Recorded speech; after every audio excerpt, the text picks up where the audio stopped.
The scent of decaying paper and forgotten time was the only air Elara Vance truly knew how to breathe. At 22, her world had shrunk to the dimensions of the vast, cold library of her family's estate, a place where the ghosts of a bygone era felt more alive than she did. Her fingers, stained with the faint, inky residue of her work, traced the faded gold leaf on the spine of a 17th-century manuscript. As a restorer of antique books, she spent her days mending the wounds of time, carefully stitching together torn pages and reinforcing brittle leather covers. It was a delicate, silent craft, a metaphor for a life spent trying to hold together a legacy that was crumbling around her. She lived within these stories of epic love and tragic loss, a passive observer whose own pages remained unmarked, her own story unwritten, and gathering dust on a shelf. If you want to discover what force is powerful enough to tear through her carefully constructed silence, watch until the end. I invite you to subscribe to the channel and comment on where you're watching from. We continue. Her existence was a study in quiet restraint, a life lived in the margins. Elara was a virgin, a fact that was less a choice and more a consequence of the invisible walls built around her heart. A disastrous, arranged engagement years prior, a cold, clinical transaction orchestrated by her mother, had left her with a deep-seated terror, not of intimacy itself, but of possession. She had seen the flicker of ownership in her former fiancé, Azai's, and had recoiled, retreating into her shell of books and solitude. Her innocence was not a treasure she was saving, but a fragile armor she wore against a world that seemed to view her as a commodity. It was the last piece of herself that felt entirely her own, untouched and unnegotiated in a life where every other aspect was subject to familial duty, and impending financial ruin.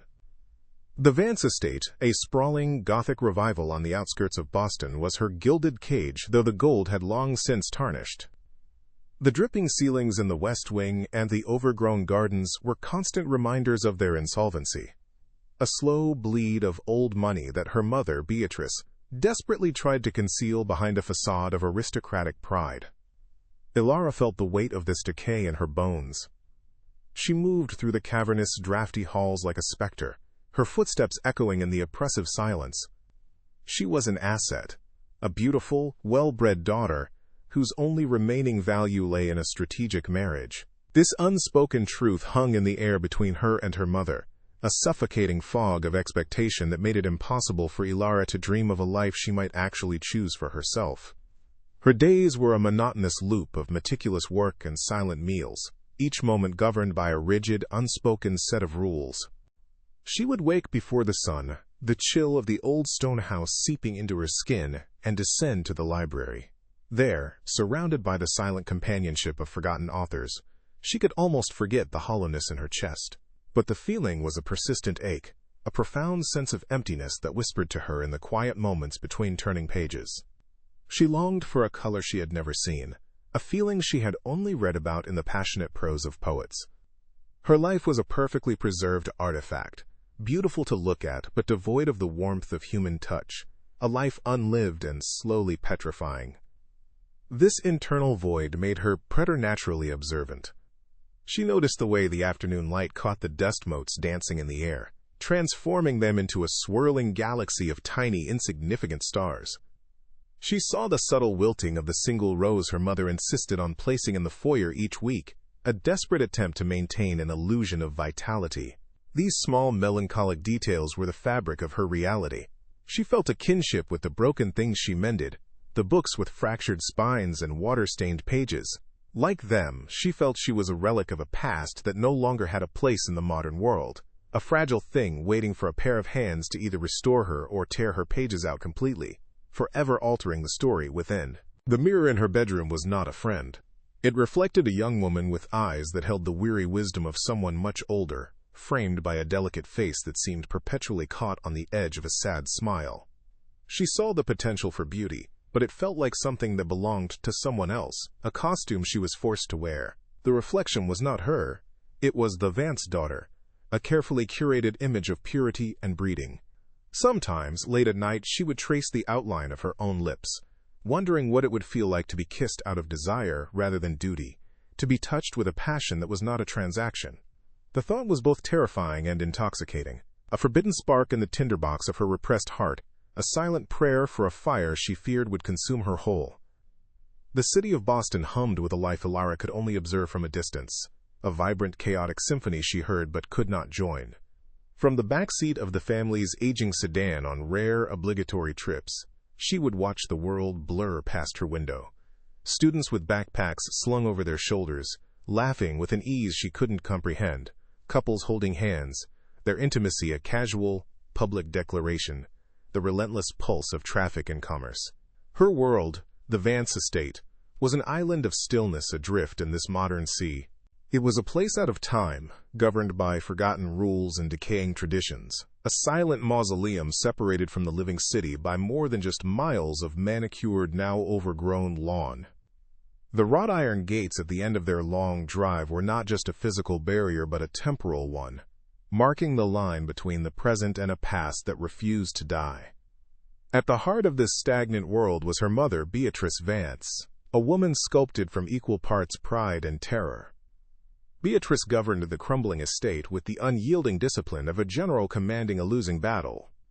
Her days were a series of frantic rituals designed to uphold an illusion of solvency, polishing silver that hadn't seen a banquet in years, arranging flowers to hide the scent of damp and decay, and scrutinizing Alara's every move, posture, and expression.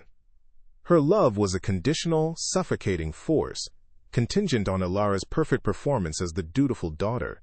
Beatrice's sharp, assessing gaze followed her everywhere, a constant, silent reminder that Alara was not a person but a project, the final, most valuable asset to be leveraged in the desperate war against social and financial annihilation.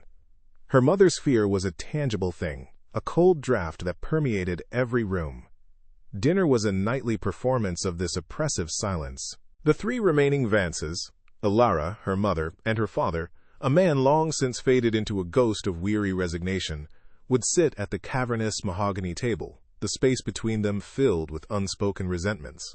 The only sounds were the precise, delicate clinks of silverware against porcelain, a sound that amplified the emotional void. Beatrice would orchestrate the non-conversation, her words like carefully placed stones, remarking on the advantageous marriage of a distant cousin, or the impeccable lineage of some Boston scion. Alara would push the perfectly portioned food around her plate, her appetite stolen by the weight of expectation. She felt like a specimen under a microscope, her worth measured by her poise, her purity, and her potential to secure their future with a single sacrificial, "I do." The evidence of their ruin was everywhere, a constant, humiliating counterpoint to Beatrice's performance of wealth. Alara saw it in the stack of final notice letters her mother hastily concealed in a lacquered box, and she felt it in the bone-deep chill of the house, a consequence of economizing on heating oil. She remembered the quiet, tearful dismissal of Mrs. Gable, their housekeeper of 30 years, an event spoken of as a, quote, well-deserved retirement. Each sold-off painting left a faded rectangle on the silk wallpaper, a ghostly imprint of their diminishing fortune. This slow, agonizing bleed was a secret everyone knew, but no one acknowledged. For Alara, the decay was more than financial, it was moral. She understood, with a chilling certainty, that she was the last heirloom to be sold, the final piece to be auctioned off to the highest bidder, to settle the family's crushing debts. On the rare occasions she was escorted into society, Alara felt like a carefully decorated lamb being led to slaughter. These charity balls and garden parties were her mother's showrooms. Dressed in heirloom silks that felt more like a costume, Alara would stand stiffly by Beatrice's side, a polite, vacant smile fixed on her face. She learned to endure the probing eyes of matriarchs and the assessing glances of their eligible sons, who looked at her with the same detached interest they might give a thoroughbred horse. The air, thick with expensive perfume and false pleasantries, felt thin and difficult to breathe. These events were a brutal reminder of her purpose. She wasn't there to connect or to enjoy herself.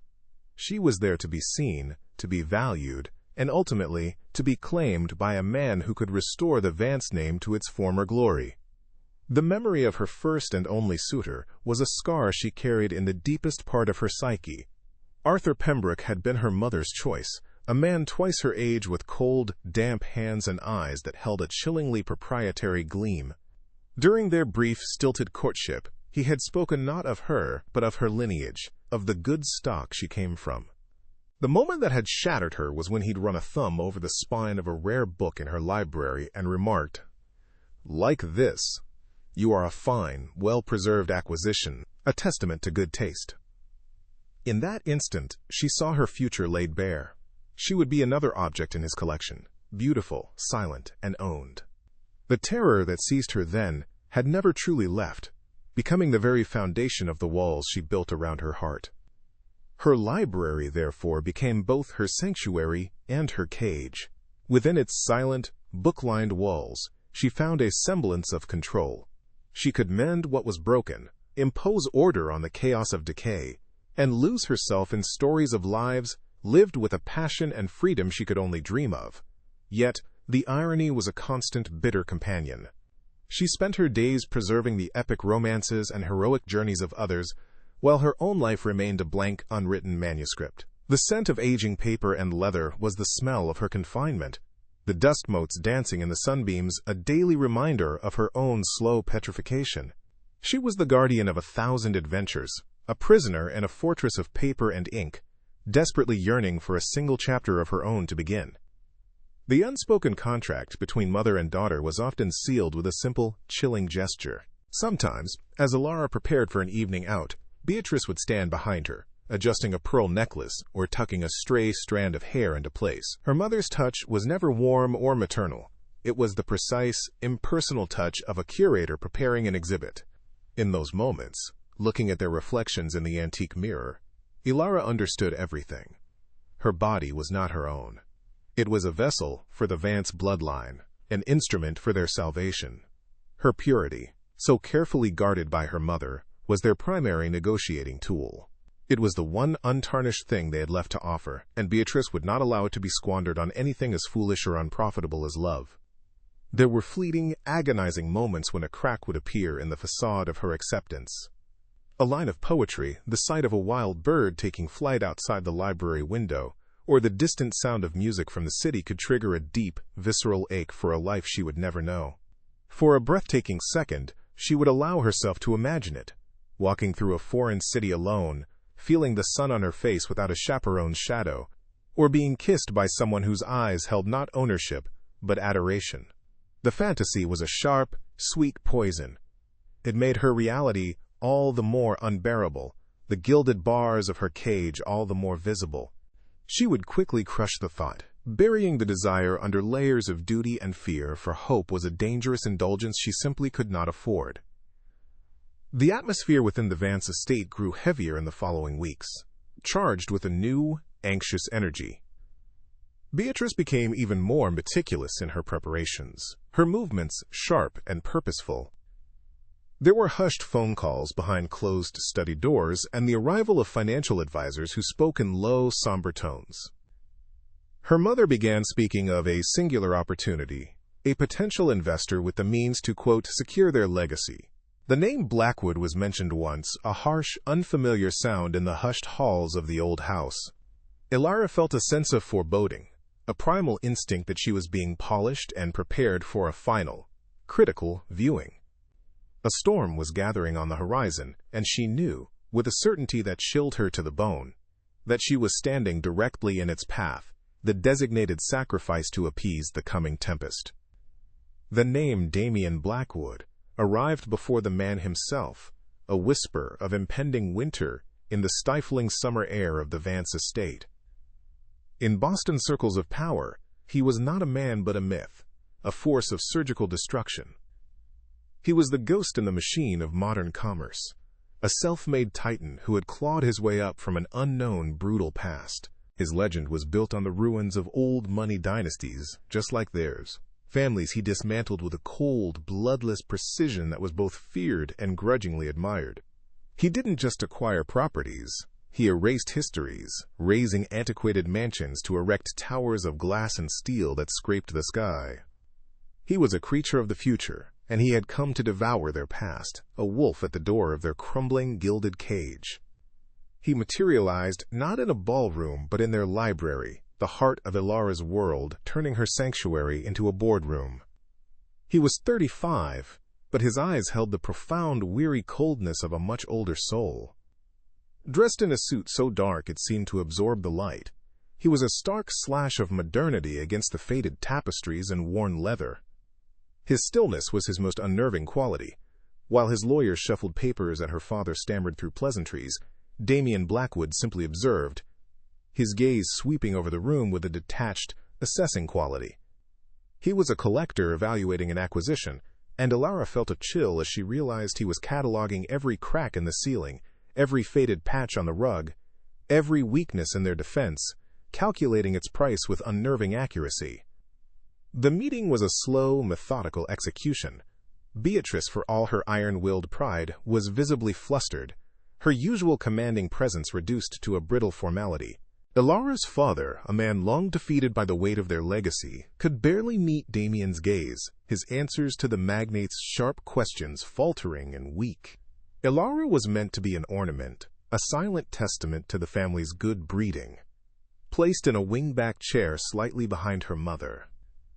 She listened as Damien's voice, a low and even baritone devoid of any emotion, laid out the terms of his acquisition.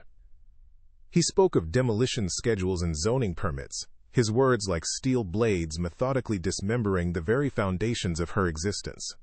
She felt each word like a physical blow, a desecration of the only home she had ever known.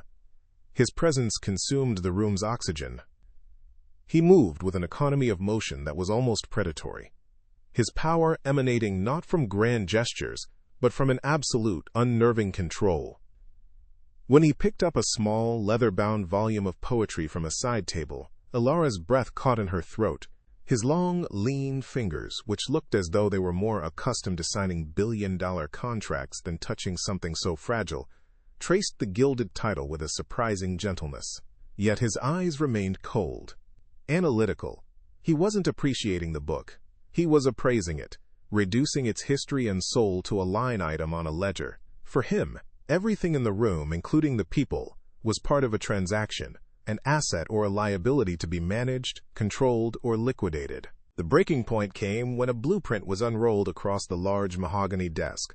On it, the library where they sat was marked with a stark red X. "This wing is structurally unsound," Damien stated, his tone flat and final. "It will be the first to be demolished to make way for the new foundation."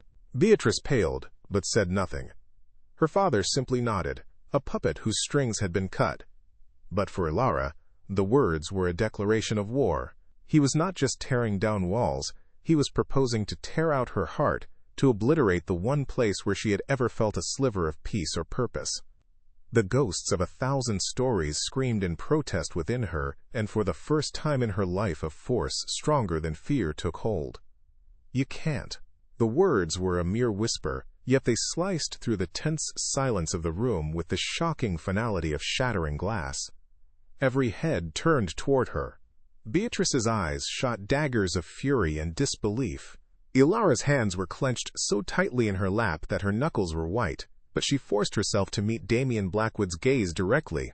"This library," she continued, her voice gaining a strength she didn't know she possessed, "houses a collection of first-edition transcendentalist manuscripts. They are not just books, they are a foundational part of this state's literary history. To destroy them would not be development. It would be an act of profound cultural vandalism." She felt a tremor run through her, a mix of terror and exhilarating defiance. For a long, suspended moment, no one moved. The air crackled with the force of her unexpected rebellion. She expected Damien to dismiss her with a cold glance, to swat her away like a bothersome fly. She saw the rage building at her mother's face, the promise of a severe reprimand later. But Damien Blackwood did not look away. He leaned forward slightly, his dark eyes, which had until now been opaque and unreadable, narrowing with a flicker of something she could not name. It wasn't anger. It was a sharp, penetrating curiosity, the look of a master strategist who has just seen an unexpected, intriguing move on the chessboard. For the first time, his gaze was not directed at a room or a property or an asset. It was directed solely and intensely at her. He did not speak to her father or his lawyers. He addressed her directly, his voice retaining its low timbre, but now laced with a new, challenging edge. "And who, Miss Vance, would be qualified to make such an assessment?" he asked, one dark eyebrow arching slightly. The question was a test, a dismissal, cloaked in politeness. But Alara did not back down. "I would," she replied, her chin lifting. "I am the one who has spent the last 5 years restoring them. I know every torn page, every faded inscription, every secret hidden within their bindings. They are not just items on your inventory. They have a life, a history, that you are not entitled to extinguish for the sake of a concrete foundation." The air between them became a taut wire, humming with a tension that was suddenly deeply personal. A slow, almost imperceptible smile touched the corner of Damien's mouth, a fleeting expression that did not reach his eyes but changed the entire landscape of his face. He saw her, not as the timid, decorative daughter, but as a fierce guardian of a forgotten world. He saw the fire beneath the ice, the unyielding strength in her fragile frame. In his universe of calculated transactions and predictable, greedy people, she was an anomaly, a creature of principle and passion. He was fascinated. He found himself drawn to the raw, untarnished integrity she possessed, a quality he had long ago excised from his own soul. He saw something authentic, something unbroken, and a dormant, dangerous part of him wanted to test its limits, to see if it, too, had a price. The meeting concluded without a resolution. Damien and his team departed, leaving behind a profound and unsettling silence. The scent of his expensive cologne lingered in the air, a foreign, invasive presence in the familiar, musty scent of old paper. Beatrice immediately rounded on Alara, her words a torrent of hissed fury. But Alara barely heard them. Her mind was replaying that single, charged moment. The intense focus of Damien Blackwood's gaze, the unnerving feeling of being seen not as an object, but as an adversary. She was terrified of what she had done, of the forces she had provoked. But beneath the fear, a new, forbidden sensation flickered to life. A thrilling, terrifying pulse of awareness.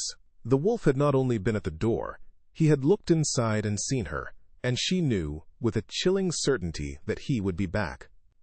Damien Blackwood did not wait to be summoned. He returned to the Vance estate 2 days later, not with his retinue of lawyers and architects, but alone. He came under the guise of personally inspecting the manuscripts Alara had so fiercely defended, a transparently thin excuse that made her heart hammer against her ribs with a frantic, uneven rhythm.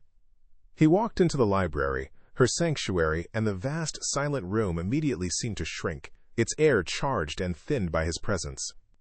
He was a predator entering a quiet grove, his dark suit, a stark void against the warm wood and faded gilt of the bookshelves.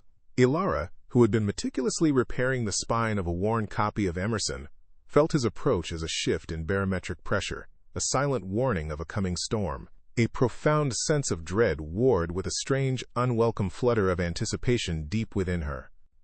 He dispensed with pleasantries, his focus immediately locking onto her. He moved to the table where she worked, his movements economical and precise, and gestured toward the book in her hands.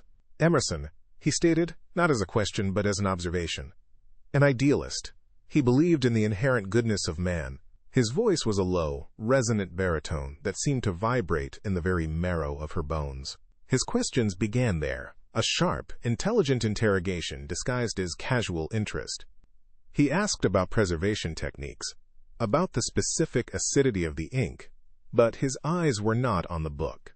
They were on her face, her hands, the way a stray lock of hair fell across her cheek. She felt pinned by his gaze, dissected and analyzed by an intelligence that was as sharp as it was unnervingly personal. Under the intensity of his scrutiny, Alara's carefully constructed composure began to fracture. Her answers, usually articulate and precise when discussing her craft, became hesitant, her breath catching in her throat. His proximity was overwhelming, a physical and psychic invasion of her space. The subtle, clean scent of his cologne, something expensive and masculine, like bergamot and cedar, cut through the familiar, comforting smell of old paper and leather, a jarring note of the modern world in her cloistered sanctuary.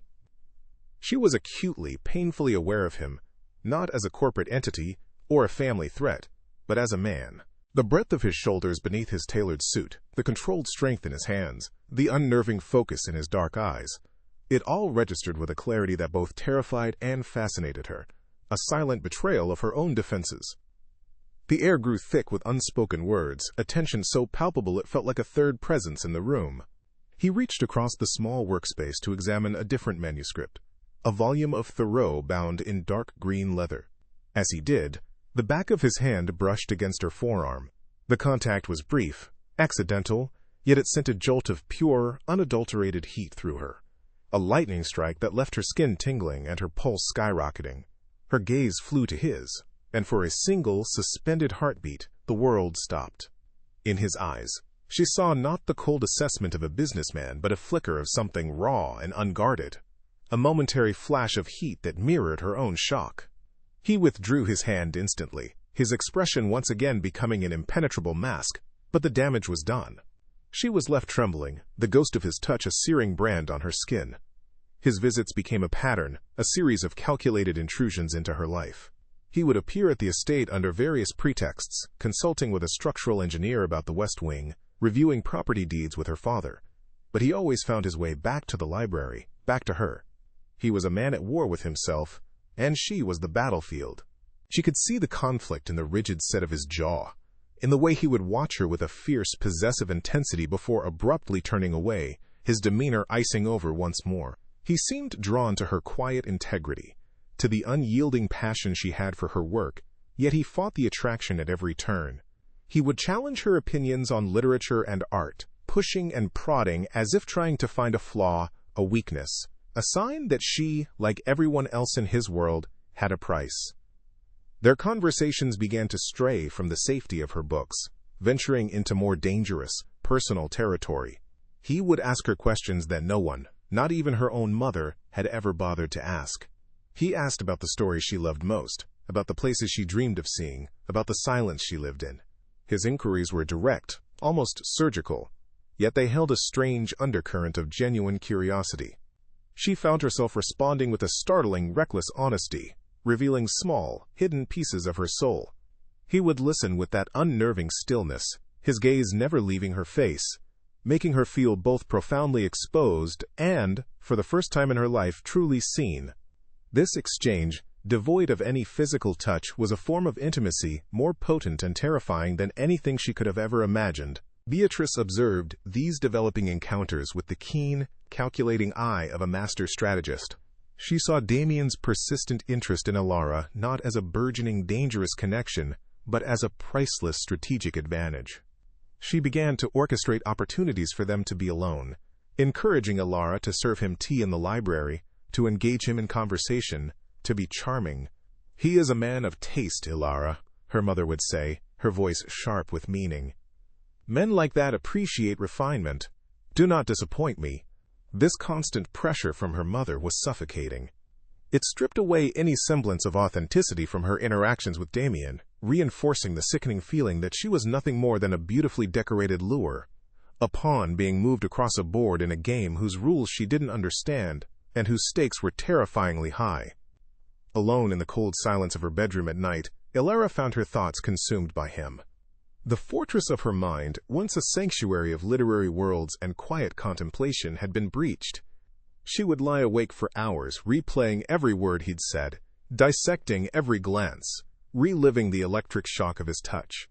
The fear he inspired was still a cold knot in her stomach, a primal instinct warning her of a predator. But now it was hopelessly entwined with a powerful, burgeoning desire that bloomed like a dark, forbidden flower in the barren soil of her heart. She began to imagine what it would be like to be the focus of his intensity, not as an obstacle or an asset, but as a woman. The thought was a sharp, sweet poison, a terrifying and intoxicating whisper of a life she had only ever read about in books. One late afternoon she found him in the library, not looking at her but at a large, oil-painted portrait of her great-grandparents that hung above the fireplace. The dying sunlight slanted through the tall windows, illuminating the dust motes dancing in the air and casting his face in shadow. For a moment his guard was down. She saw not the ruthless tycoon, but a man achingly alone, his expression etched with a profound, almost desolate loneliness as he stared at the image of a family, a legacy. Legacies. he murmured, his voice low and rough, almost as if speaking to himself, are often just beautifully decorated cages passed from one generation to the next. In that instant, she saw a crack in his impenetrable armor, a glimpse of the wounded man beneath the myth, and this shared understanding of imprisonment made him infinitely more dangerous, because it made him tragically, undeniably human. The dilemma within her intensified into a constant, agonizing hum. She felt herself being pulled into his orbit by a gravitational force she seemed powerless to resist. A rebellious, long-dormant part of her soul craved the raw intensity he brought into her stagnant, colorless life. He was the thunder in her suffocating silence, the vibrant, dangerous color she had secretly yearned for. Yet, the part of her that had survived by being cautious, by building walls, screamed in protest. To yield to this magnetic pull felt like a complete surrender, a loss of the very control over her own personhood that she had guarded so fiercely. It was a terrifying paradox. He was the only person who seemed to see her cage, yet she feared he was merely offering her a more beautiful, more complex one in its place, a prison of passion and power from which she might never escape. The suffocating confines of the estate were breached when her mother dispatched her on a rare errand into Boston, an orchestrated trip to procure a specific type of linen from a boutique on Beacon Hill. The brief taste of the city's anonymous energy was intoxicating. As Alara exited a small, dusty bookstore she'd escaped to, a sleek black car, silent as a panther, pulled up to the curb beside her. The tinted window slid down, revealing Damien. He didn't smile, he simply looked at her and said, "Get in, I'll take you back."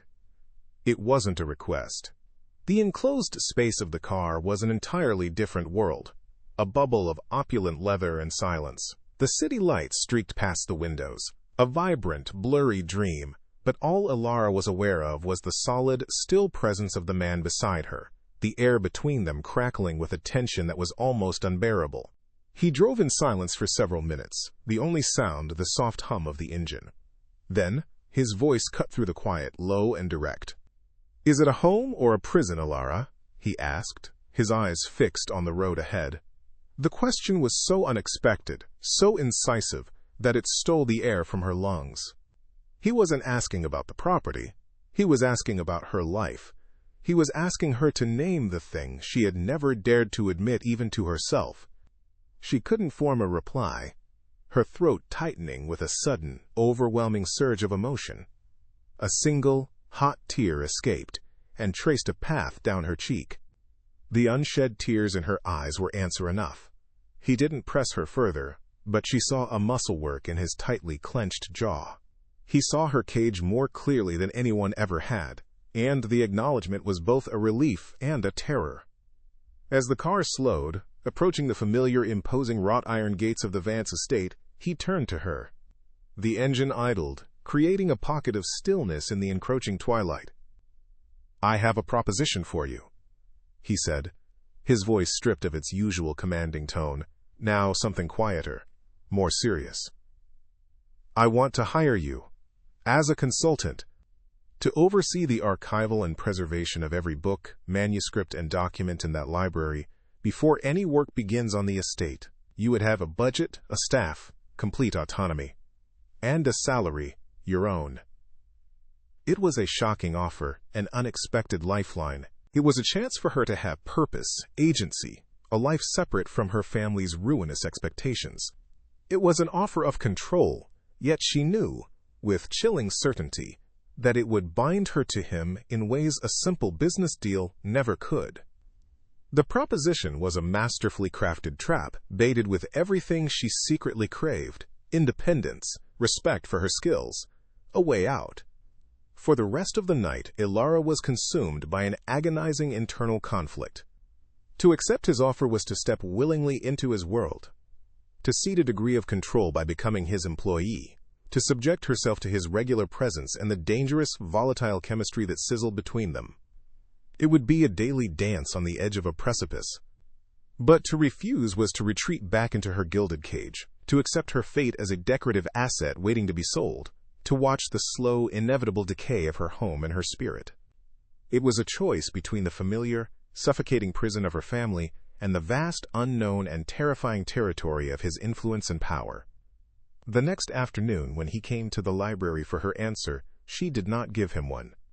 Instead, empowered by a night of wrestling with her fears, she looked him directly in the eye, her voice steady despite the tremor in her hands. "Why?" she asked, her question cutting through the pretense of their arrangement. "This is a sentimental expense. It doesn't fit your reputation. What do you truly get out of this, Mr. Blackwood?" Her directness seemed to momentarily disarm him. He stared at her for a long, charged moment, the air humming between them. "Perhaps," he finally murmured, his voice a low, intimate rumble that sent a shiver down her spine. "I have a weakness for beautiful, unbroken things, and I have found I prefer not to see them shattered." The admission was a confession, a compliment, and a chilling warning, all at once. That evening, the fragile facade of their lives cracked further. A call from a creditor sent her mother into a quiet, cold panic, and her father's shoulders seemed to slump with the final, crushing weight of defeat. The abstract concept of their ruin became a visceral, immediate threat. Ilara looked at her parents, seeing not her oppressors, but two proud, frightened people drowning in the wreckage of their legacy. Damien's offer was no longer just about her own freedom. It was a potential piece of their salvation. The moral lines blurred into an indistinguishable gray. Was it an act of profound selfishness to refuse a position that could help them, simply because she feared the dark, complicated desires the man who offered it stirred within her? Or was her fear a necessary act of self-preservation against a man who could own her in ways far more permanent than money? Standing in the library late that night, the scent of aging paper her only comfort, Ilara knew she had reached her breaking point. The silent, leather-bound books that lined the walls seemed to watch her, their stories of passion, risk, and ruin whispering advice from across the centuries. The fear of Damien, of the intoxicating and terrifying pull he had on her, was a living entity inside her chest. But suddenly the fear of remaining here, of slowly turning to dust alongside her books, a passive, unread manuscript in her own life, became infinitely greater. To stay in the cage was a slow, certain death. To step into his world was a gamble, a potential conflagration that could leave her in ashes. But it was also the first real, meaningful choice she would ever make. Her hand trembled as she picked up her phone and found the number he had given her, ready to step into the fire no matter the cost.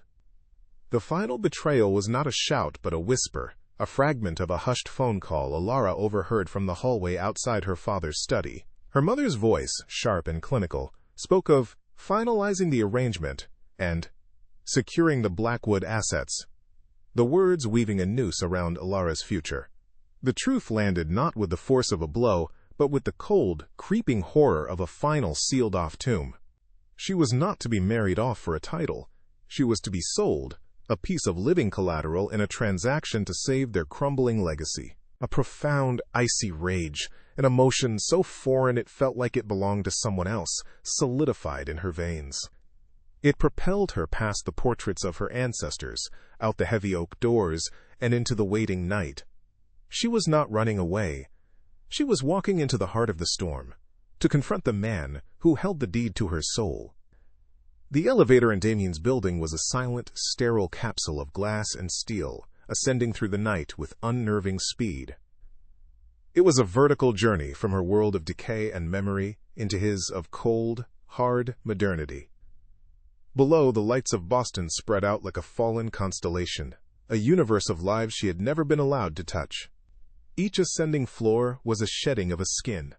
The dutiful daughter, the timid virgin, the silent observer. Her heart hammered against her ribs, a frantic bird trapped in a cage of bone, but her hands were steady, her resolve a cold, hard stone in her gut. She was no longer an object to be appraised, or a problem to be solved. As the doors slid open with a soft, expensive hiss, she stepped into his world not as a sacrifice, but as a sovereign power demanding to negotiate the terms of her own war. His penthouse was less a home and more a monument to his isolation. It was a vast, minimalist space of charcoal gray and polished chrome, with floor-to-ceiling windows that framed the sprawling city like a conquered map.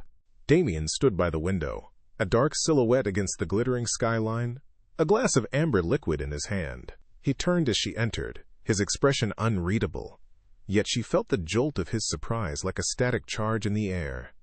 He had expected her, perhaps, but not like this. Not with a storm in her eyes and a spine made of steel. The silence between them was a battlefield, thick with the weight of their unspoken desires, his calculated power, and her newfound desperate fury. She walked toward him, her footsteps echoing on the polished marble, closing the distance he had so carefully maintained, bringing her world of messy, painful emotion into his pristine, ordered void. "You will not buy me from them," she began, her voice low and devoid of any tremor, a feat that cost her every ounce of her control. "My family does not own me, and therefore they have nothing to sell." She stopped a few feet from him, close enough to see the flicker of something dangerous in his dark eyes. "I know about the arrangement. I know that I am the final unspoken clause in your contract." She took a breath, the air tasting of his sterile wealth. "So this is my counteroffer. You will save my family, you will preserve the library. In return, I will come to you, but not as a possession, not as a debt paid. It will be my choice, my decision. I will give myself to you, Mr. Blackwood, but you will never, ever own me." The words hung in the air, a declaration of independence that fundamentally altered the landscape between them. For a long, suspended moment, he simply stared at her, his face an impenetrable mask. She had not only called his bluff, she had raised the stakes to a level he had never anticipated. He had wanted to acquire the unbroken thing, to test its limits, to prove it had a price like everything else. But she stood before him now, offering herself not for a price, but on her own non-negotiable terms, reclaiming her agency in the face of absolute ruin. The cold, calculating tycoon in him was silent, and the man, the wounded, lonely man who had been fascinated by her fire from the very beginning, was completely undone. He set his glass down with a soft click, the sound echoing the final, quiet shattering of his composure. The raw admiration in his gaze was more disarming than any display of power could ever have been. He took a step closer, erasing the last of the space between them. "Ilara," he murmured, her name a rough, unfamiliar sound on his lips. The air was now thick with her scent, the faint, clean smell of old books and righteous fury, and it was the most intoxicating thing he had ever known. She didn't flinch, didn't retreat. She held his gaze, her own eyes shimmering with unshed tears of anger and fear. He saw it all then. The terror she was holding at bay, the profound bravery of her standing here, the weight of the sacrifice she was willing to make. His hand came up, his touch surprisingly gentle as his fingers brushed her cheek. "This was never about your family's debt," he confessed, his voice a low, raw whisper. "It was always about you." The admission stripped away the last of their pretenses, leaving them exposed, two souls on the edge of a precipice. The first kiss was not a surrender, it was a collision. It was the violent meeting of his calculated control and her wild, untamed desperation. His mouth claimed hers with a possessive hunger that spoke of years of starvation, while she answered with a fierce, desperate passion of her own, clinging to him as if he were the only solid thing in a world that was dissolving around her. It was a kiss of anger and solace, of fear and a terrifying dawning hope. His hands tangled in her hair, pulling her closer, while hers gripped the fine wool of his suit jacket, anchoring herself to him. In that raw, punishing contact, they exchanged every unspoken word, every forbidden thought, every secret ache that had festered between them in the silent library. It was a brutal, beautiful claiming, and it left them both breathless and trembling, the war over and a new, more dangerous one just beginning. Without a word, he swept her into his arms, lifting her as if she weighed nothing. The motion was one of absolute power, yet it felt like a homecoming, a promise of protection. He carried her from the cold, public space of the living area, down a long, dark hallway and into the sanctum of his bedroom.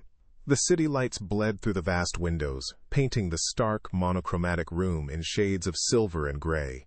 He moved with a purpose that was both terrifying and reassuring, his focus solely, intensely on her. She buried her face in the crook of his neck, inhaling the clean, masculine scent of him, feeling the steady, powerful beat of his heart against her cheek. This was it, the final, irrevocable step. The fear was a cold, living thing inside her, but beneath it, a deeper, more powerful current of desire pulled her inexorably forward, into the heart of the beautiful, terrifying darkness that was Damian Blackwood. He laid her down on the cool silk sheets with a reverence that seemed at odds with the hungry passion of their kiss. The city's glow cast her in a soft, ethereal light, illuminating the fear that was plain in her wide, trusting eyes and the slight tremor in her hands. He saw not a conquest, but a profound and terrifying responsibility. He saw his own darkness, his own damaged past, and he was suddenly seized by a fear far greater than any he had ever known in a boardroom. The fear that he would break her, that his touch would tarnish the one pure thing he had ever found. He leaned down, his forehead resting against hers, his own body trembling with a restraint she could feel humming through him. His voice, when it came, was a raw, broken whisper, stripped of every ounce of his power. "I promise to enter slowly without hurting you." His words were not about the physical act to come, but a plea for trust, an admission of his own profound vulnerability. It was the most honest thing anyone had ever said to her. That raw, unexpected tenderness shattered the last of her fear, replacing it with a wave of emotion so powerful it stole her breath. This broken, powerful man was afraid of hurting Sohern. In his vulnerability, she found her strength. She reached up, her small, trembling hand cupping his jaw, a gesture of profound acceptance. She saw the man beneath the monster, the lonely soul behind the empire. Her fear dissolved into an aching, fierce need to offer him the same solace he was offering her. She closed the final distance between them, her body arching to meet his, a silent, unequivocal answer. As their two worlds finally merged, the city lights below bore silent witness to the collision of two solitary souls, finding in each other a fragile, terrifying, and beautiful beginning in the heart of the night.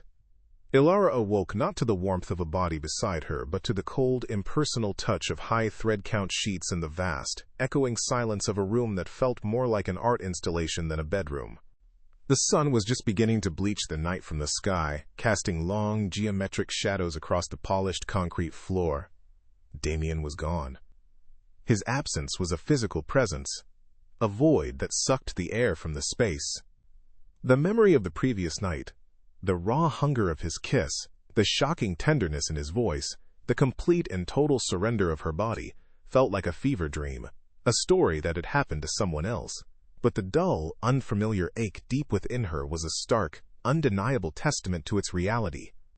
She was a trespasser in this sterile world of glass and steel, a fragile, antique thing left behind in a landscape of stark modernity, and she had never felt more profoundly alone. On the minimalist nightstand, where a lover might have left a flower, there was only a glass of water and a single, crisply folded piece of heavy cardstock. Her name, Ilara, was written on it in a sharp, masculine script. Her fingers trembled as she unfolded it. It was not a note of affection or even acknowledgement. It was a set of instructions, clinical and precise. A car was waiting for her in the private garage downstairs. The driver had been instructed to take her wherever she wished. There was a phone number for his personal assistant should she require anything. The words were a cold splash of water, instantly extinguishing the fragile, lingering warmth of their intimacy. It was a receipt for services rendered, a logistical arrangement to tidy up the aftermath of their transaction. The shame was a sudden, hot wave that threatened to drown her, turning the beautiful, terrifying memory of the night into something sordid and cheap. Damien stood under the punishing spray of a scalding hot shower, his hands braced against the cold marble wall, letting the water sluice over him as if it could wash away the scent of her from his skin, the feel of her from his memory. He had fled his own bed before dawn, a coward in his own home. The vulnerability he had shown her, the raw admission that had been torn from his soul, was a weakness he could not afford. Control was his armor, his religion, and last night he had let it fall away completely. He had seen the terror and trust in her eyes, and had felt something shatter within his own carefully constructed defenses.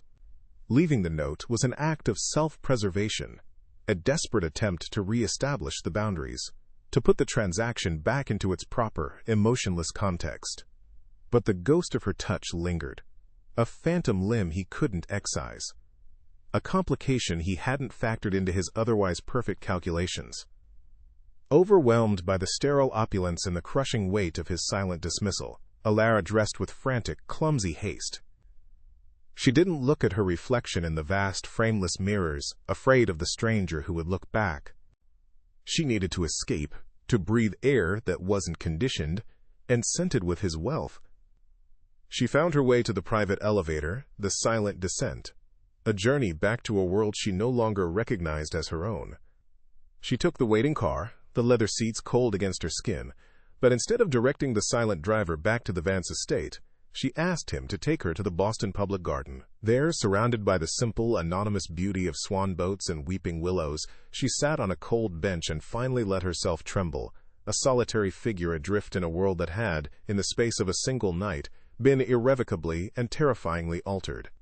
When she finally forced herself to return to the Vance estate, the familiar scent of damp stone and decaying paper felt both like a punishment and a strange, hollow comfort. The house was no longer just her gilded cage. It was the price of her body, the monument to her sacrifice. Every peeling strip of wallpaper, every tarnished piece of silver seemed to mock her. Her mother met her in the grand foyer, Beatrice's face a mask of anxious composure. Her eyes, sharp and assessing, did not ask if Elara was all right. They scanned her for signs of a successful negotiation, for the lingering glow of a billionaire's favor. The oppressive silence she had grown up in was gone, replaced by a new kind of quiet, one filled with the thick, suffocating weight of complicity and unspoken questions. She had crossed a line, and in doing so had made her home feel more like a foreign country than ever before. Beatrice's voice was a carefully modulated whisper, laced with a grotesque, proprietary interest. "I trust your meeting with Mr. Blackwood was productive?" The question, so clinical and devoid of maternal concern, was a physical blow. Elara looked at the woman who had raised her, who had polished her and prepared her for this exact purpose, and felt a profound, bottomless chasm open between them. She said nothing.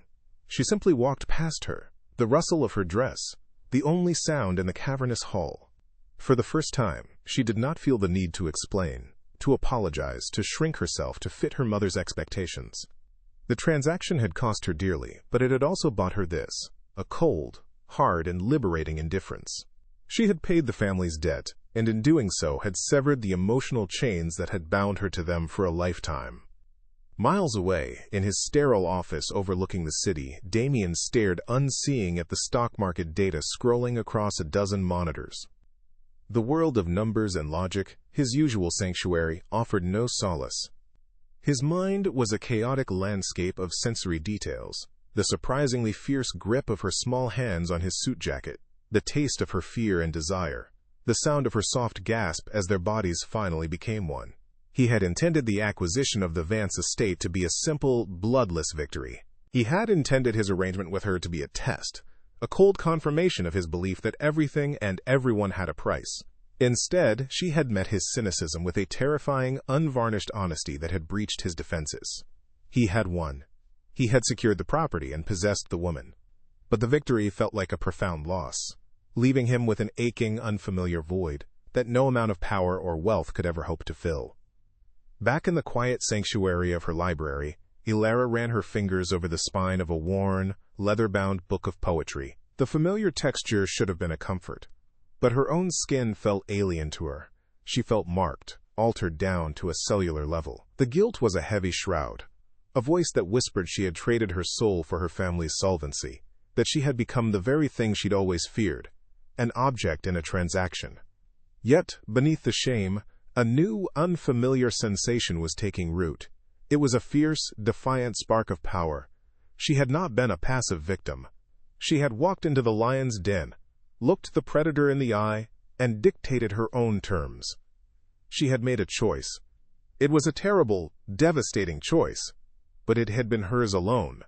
She feared she had shattered her innocence, but a resilient part of her whispered that she might have just broken free of a cage. The days that followed were defined by a profound and deafening silence from Damien. The evidence of his influence was everywhere.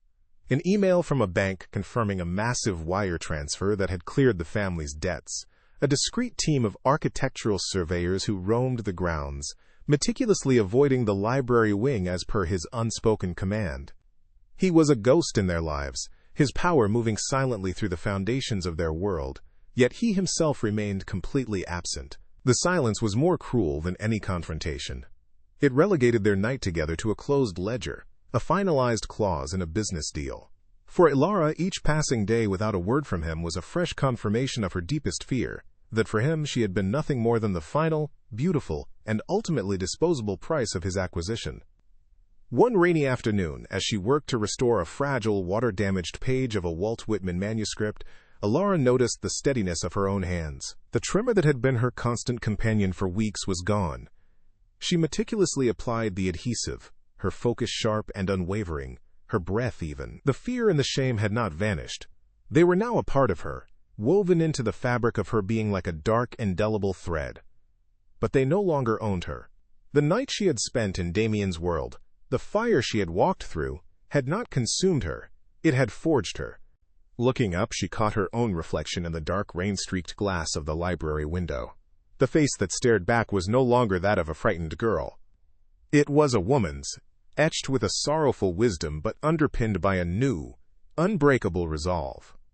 Her story had begun, and she would be the one to write the next chapter. Weeks bled into a month, a quiet, sterile period of convalescence for both the estate and Ilara's soul. The financial bleeding had stopped. A quiet, efficient team, managed by a person Ilara never saw, began the slow, respectful work of structural restoration on the wings furthest from the library. Her parents, relieved of their crushing burden, settled into a placid, emotionally distant routine, treating Ilara with a new, careful deference as if she were a fragile, valuable object they were afraid to break. She had what she had always craved: autonomy. She managed her own budget for the library's preservation, her days filled with the quiet, methodical work she loved. Yet, the freedom felt hollow. Every restored book, every repaired page, was a testament to a night of profound surrender, and the silence from Damien was a constant, echoing reminder of the cost, a ghost that haunted the space where his presence had once burned so brightly. He returned on an evening when the autumn air had turned crisp, bleeding through the old window frames of the library. Ilara was perched on a rolling ladder, reaching for a high shelf, when a shift in the room's atmosphere made her pause. She looked down and saw him standing in the arched doorway, a silhouette against the fading twilight. He was not the predator who had first entered her sanctuary, nor the powerful tycoon from the penthouse. He was stripped of his armor. No suit, just a dark cashmere sweater and trousers, his hands empty at his sides. He looked tired, his face etched with a profound weariness that seemed to come from the soul. He simply watched her, his presence no longer an invasion but a quiet, uncertain question. Ilara's heart gave a single, painful thud, and then settled into a slow, steady rhythm. She did not look away. She descended the ladder slowly, her movements deliberate, and faced him across the expanse of the quiet room. "I did not leave that morning because you meant nothing to me," he began, his voice low and rough, stripped of its usual commanding cadence. "I left because you meant everything." He took a tentative step into the room, the scent of the cool night air clinging to him. "My entire life has been a fortress built on a single, bitter lesson, that love is a weapon, and vulnerability is a form of suicide. I learned to control everything, to reduce the world to a series of transactions, because it was the only way to ensure I could never be hurt again." He stopped, his gaze holding hers with a raw, desperate intensity. "And then you stood in my home, a place built to keep the world out. And you offered me a truth so pure it terrified me. I ran, Ilara. Not from you, but from the man I was when I was with you. A man I thought I had killed long ago." She listened, her own carefully constructed defenses dissolving with each of his words. She saw the boy behind the man, the wound he had carried, the cage of his own making. The anger and shame that had been her constant companions began to recede, replaced by a wave of aching, profound empathy. He had not seen her as a conquest. He had seen her as a mirror, and he had been horrified by the reflection of his own brokenness. She walked toward him, stopping at the large oak table that had once been their battlefield.